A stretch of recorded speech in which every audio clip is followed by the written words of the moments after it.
They don't want what we know out there. You'll never get this on CNBC. But our school system will never tell us that, because they're part of the process. Fake money, fake teachers, fake assets. I know the game of the rich. My rich dad taught me. You know it because you're the banker. The bankers and the rich play is different than what they teach you in school. All over the world, what does school teach you about money? And the answer is nothing. And that's not a mistake. That's not an accident. I knew that. Most people know that.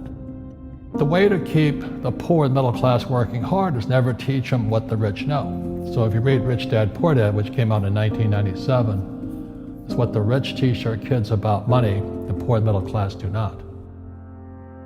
Poverty hurts. I mean, I don't like it. And I don't like that our academic system's so corrupt. You know, we know the banking system's corrupt. We know politics is corrupt.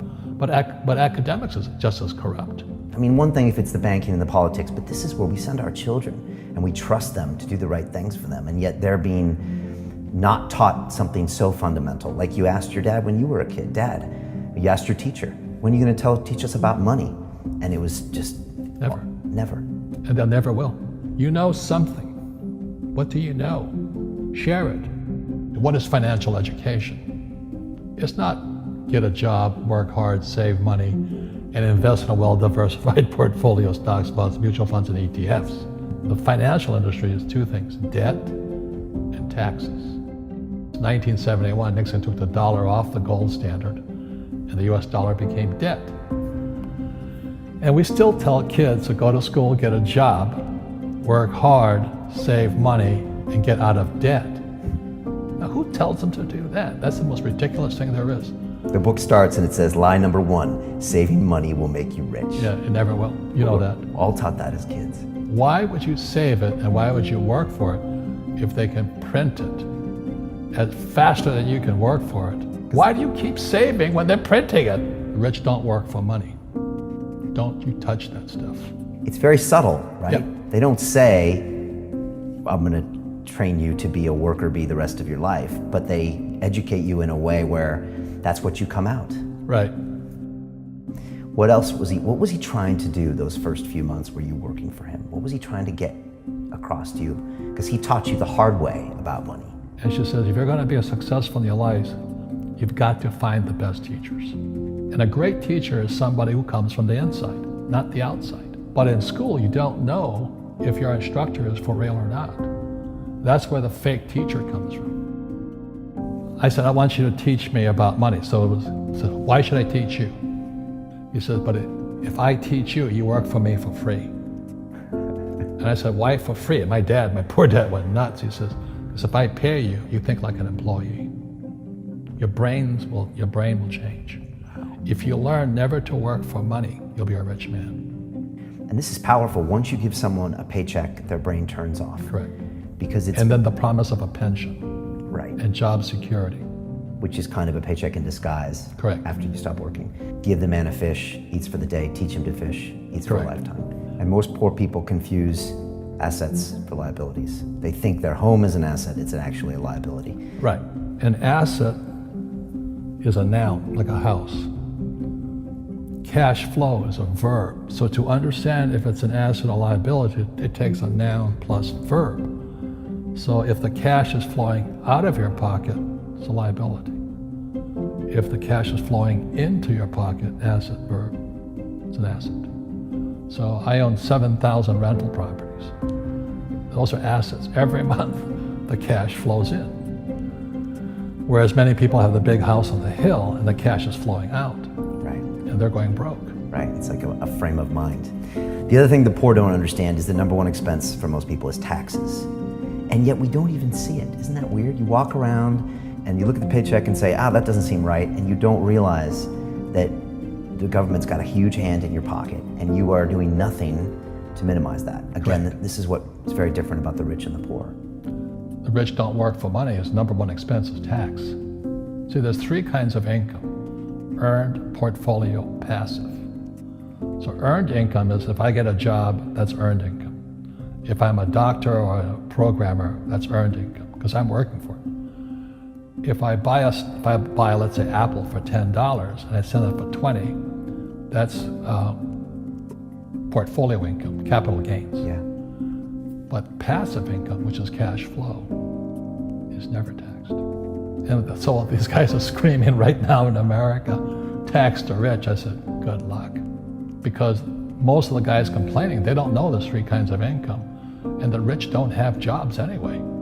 They have assets. And so the average schmo out there, poor guy, sent the kid to school. They don't learn this. You see, very few people will buy what I do, make $1 million and pay zero tax.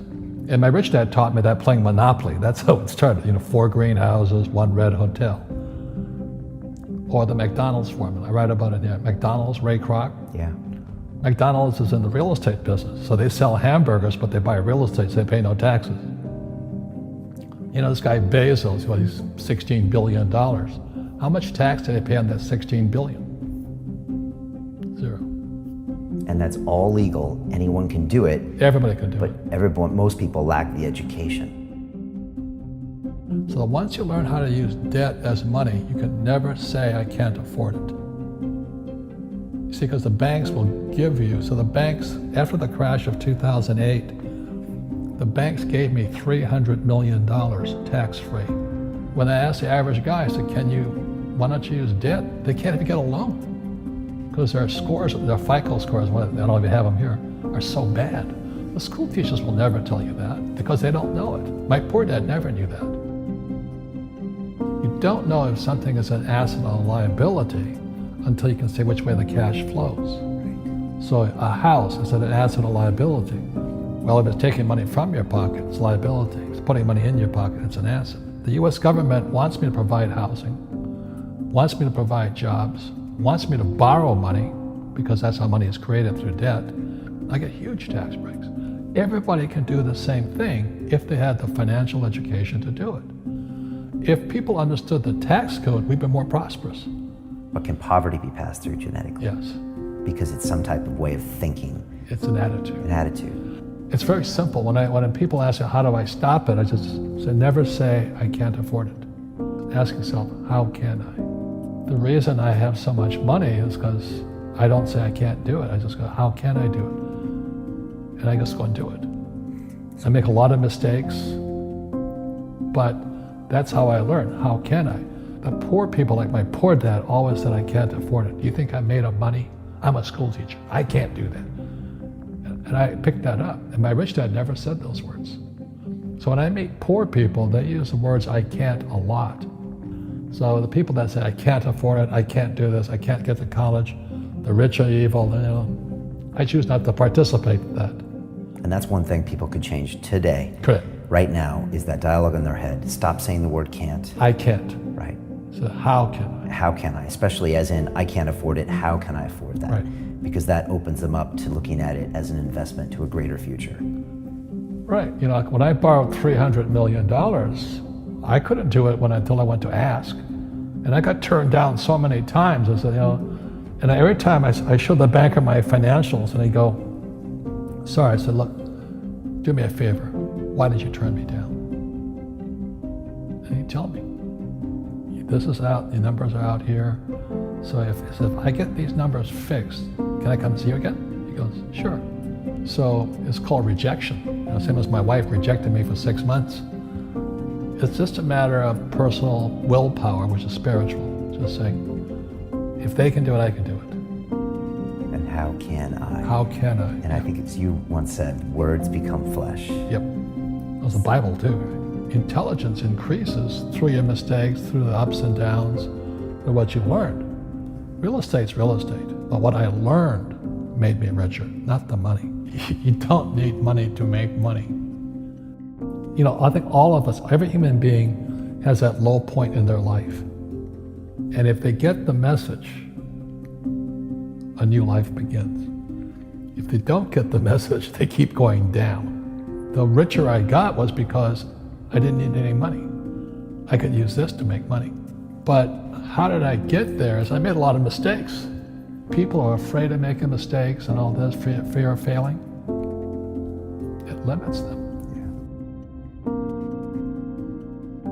Nice, so very nice. So many people trapped in the same device.